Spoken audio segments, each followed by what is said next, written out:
So this is part one of my review of Scythe. Okay, so a little about this book. When I first heard it, I was in my early 20s when I heard about this book, and it was very popular during this time. And the way I would get recommendations would be through Goodreads. But when I went to look for this book at the library, it was always checked out. There was no audiobooks or electronic or ebooks that I could get my hands on. So I decided to just move on to my next book that I could find. So getting the book now in my not early 20s, I was surprised, and I guess I forgot that this book was or is a YA novel. So I don't do YA anymore. I am not in that age group, and I just have no interest in reading and, in this case, listening to teenage angst. I personally just don't have the patience for it anymore. So I was a little hesitant going into this book. But I was really happy to see that this book, even though the characters are 16, they were very mature for their age.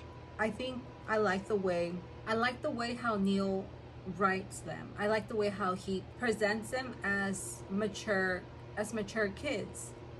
Even though they have a mindset of a teenager during certain parts of the books, but none of that ever bothered me when I was listening to the audiobook.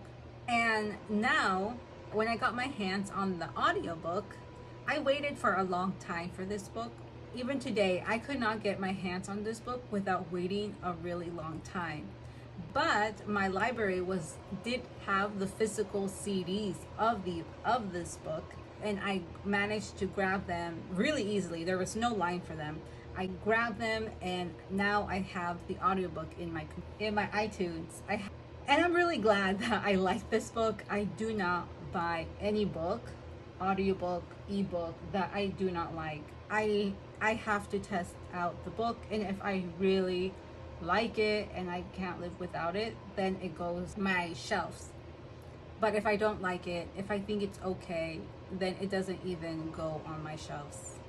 I don't buy a physical copy at all. I'm very picky when it comes to me purchasing books. Anyways, so we start off by meeting Citra and how Scythe Faraday came into her home, and Citra and her family think that he is there to glean someone.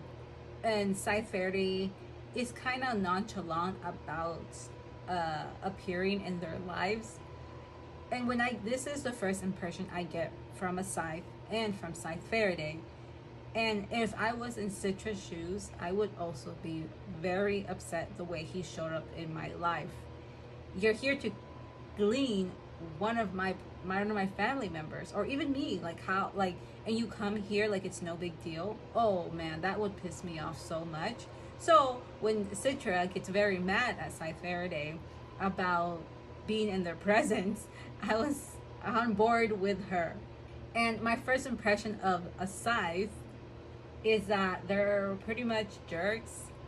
This guy in particular is a jerk, and he obviously doesn't care about who he gleans. He obviously is pretty rude, intruding in their lives. And so when we continue going into the story, it's almost surprising to know that Scythe Faraday is such an honorable Scythe. He is the Scythe you would want to look up to and be guided by. So to already have a Scythe Faraday be the first person we get introduced, and him not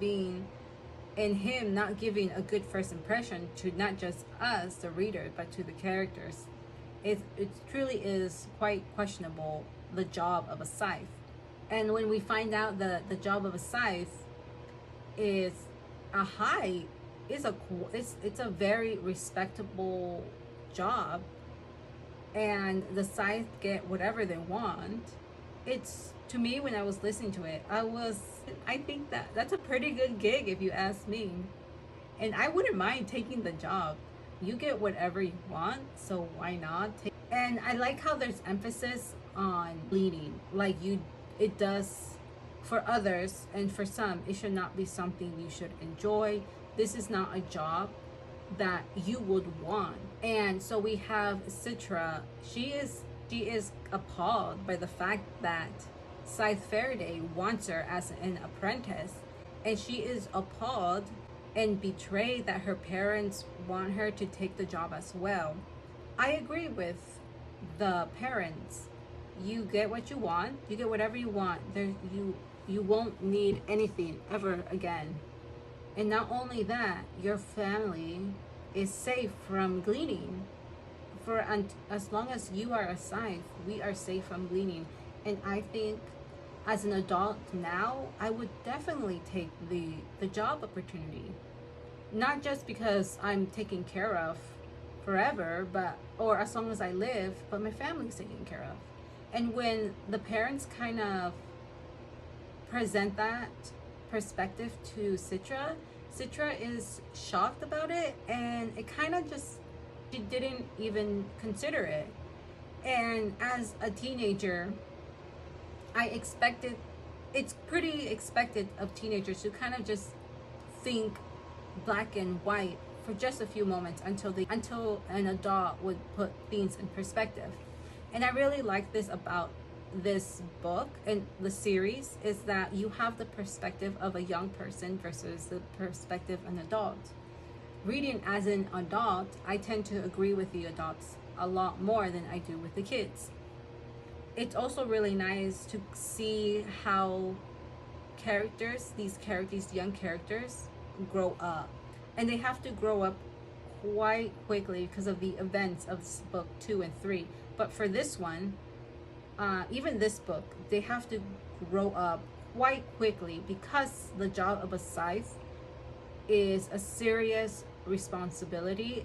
And I love that Rowan and Citra take it as much. Like, they go on this journey of realizing how serious and how honorable they have to be themselves and have high morals to be able to do this job. And we as a reader, or me as the listener, get to realize that as well. Gleaning, in just like retrospect, is doable, but when you truly have to do it every single day as a 9-to-5 job, it can take its toll on you. And I like learning that. I also get taught a lesson in gleaning. So we get introduced to Citra, and then we get introduced to Rowan. I feel bad for Rowan. He got cursed with no good deed goes unpunished. That truly is like stamped in his life. And it's so frustrating. He didn't want his classmate to be gleaned alone, so he stays, and Scythe Faraday sees that empathy and appreciates it and respects it. Because of that act, he also gets chosen to be an apprentice under Scythe Faraday. And the way the parents, Rowan's mother, just nonchalantly kind of just tells him, if you think that is best, it hurts as someone who already sees Rowan's character. And I also understand it in the mom's point of view, because the mom already had other families. She's been a mother to multiple kids, and maybe she thought that this was the best way to raise a kid, is having them kind of control their own lives and think for themselves. Because Rowan grew up this way, he also is timid. He's unsure of himself.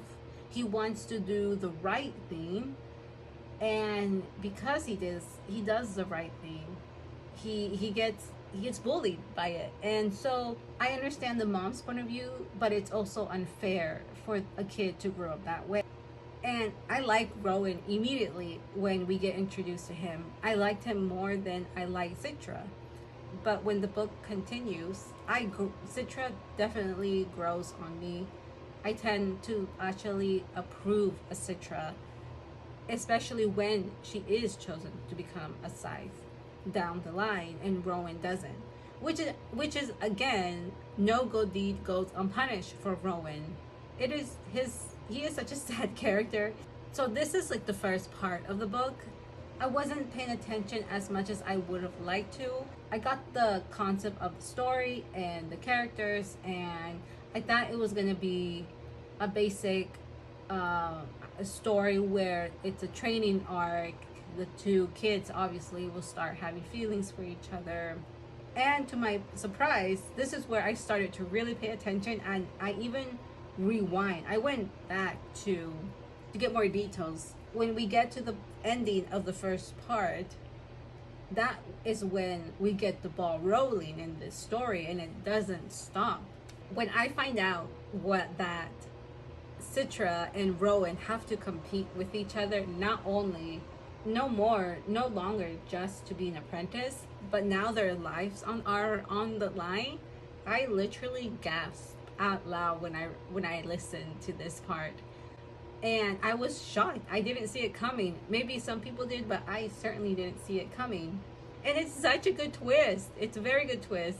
And to add more pain to the story, Faraday gleans himself, and I was again very shocked when this happened. I had to pause what I was doing, go back and make sure that I listened to that correctly. It was a very epic moment. I was like, oh wow, okay, looks like the story is going a direction I wasn't expecting. And that's just the first half. Then this is the ending, I think, of the first part. We then get to go into the second part, which is